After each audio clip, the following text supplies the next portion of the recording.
Hello! Today I'm going to be talking about the Captive Prince and what I think you should know before getting started. I did do a TikTok video, but I really wanted to go more in depth, so this is why I'm here. Cutting to the chase, if you don't know what it's about, this is an LGBT fantasy series where Achilles is a Greek-inspired country and Via is a French-inspired country, and both the royal families of those countries hate each other's guts. The warrior prince Damianos is betrayed by his elder brother and sold as a slave to the enemy nation of Via, and to make matters worse, he's sold off to Laurent, the prince of Via. But no one knows Damianos is actually the prince of Achilles. So, this is a very controversial series. It gets a lot of love, but it also gets a lot of hate. I can imagine that can be very confusing for people looking in from the outside, so that is why I'm here to help. I have notes here. There's a lot to unpack. I'll start off by saying this. It is not for everyone. This book doesn't shy away from uncomfortable issues, which I will list over here. Also, everyone approaches this series with a different outlook. Some people can't stand the depictions of these issues and believe it romanticizes them. No matter what I say, you could go in and end up hating it for those same reasons because you have a different outlook from me. And that's totally fine. As I said, it is not for everyone, but in my reading experience, it does not romanticize or condone those issues. Pacat's writing is written to be horrible. It's very clear that you aren't meant to like those uncomfortable scenes, but that is how it is meant to be, uncomfortable. It's written in the third person perspective following Damon, whose outlook is very much influenced by his upbringing with slavery being a vital part of his kingdom. So he doesn't think that there's anything wrong with it. But that changes over the course of the trilogy, and the issue of slavery is addressed and is resolved by the end of it. So just to give you an idea that C.S Pacat is thinking about all this stuff. I filmed this way back in August of 2020. I just want to rephrase that whole entire section that I just said. My bias kind of bleeds through more in that, but the triggers that I previously mentioned on screen, it's debatable with how those issues are handled in the books. And I am also critical of that, and I don't think it does as good as it should have done, but still it wasn't enough to deter me from not reading the entire trilogy. So I just had to preface that. All in all, this is just to be more informative, because again, this is all completely subjective in a way. Another thing to note is that though this book is marketed as an LGBTQ+ book, I cannot say if it has good representation or not, because I am not someone from the LGBT community. The second thing that I want to point out is the Venetian court is messed up.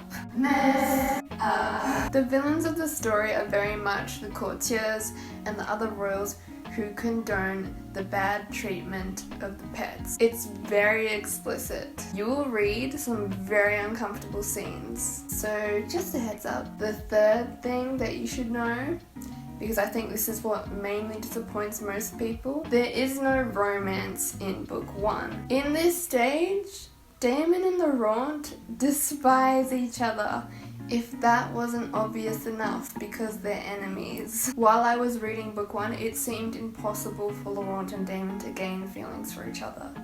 And I wondered, how is C.S Pacat going to convince me? And I also think it's really important to note this because people are going to have hard limits, and I just need to give it to you straight, so I don't want people to get traumatized. But a major factor that turns people away from reading the series is because Damon and Laurent's relationship, which eventually becomes romantic, does have abuse and rape in its past. If this is a hard limit for you, no matter how the writer conveys that change, I suggest you skip this entire series. I also just want to disclaim that just because people love this series does not mean they condone those actions. It just doesn't translate to real life like that. By book 2 and book 3, the dynamic between them changes. Now, I know a lot of people end up DNFing book 1. I cannot stress enough how important it is that you read the entire trilogy. Yes, a lot of horrible stuff happens in book 1. but there is so much outside the Varishan court. If you stop at book 1, you won't be able to find out what that is. You won't be able to see the full picture. Had I not continued reading the entire trilogy, I would totally not understand why people are standing Damon and Laurent. But now we're here. And it's one of my all-time favourite series. If you are a sucker for enemies to lovers in a dark world, this is the book for you. This series was so refreshing for me to read because, to me, the characterizations of Damon and Laurent and the rest of the cast are so strong.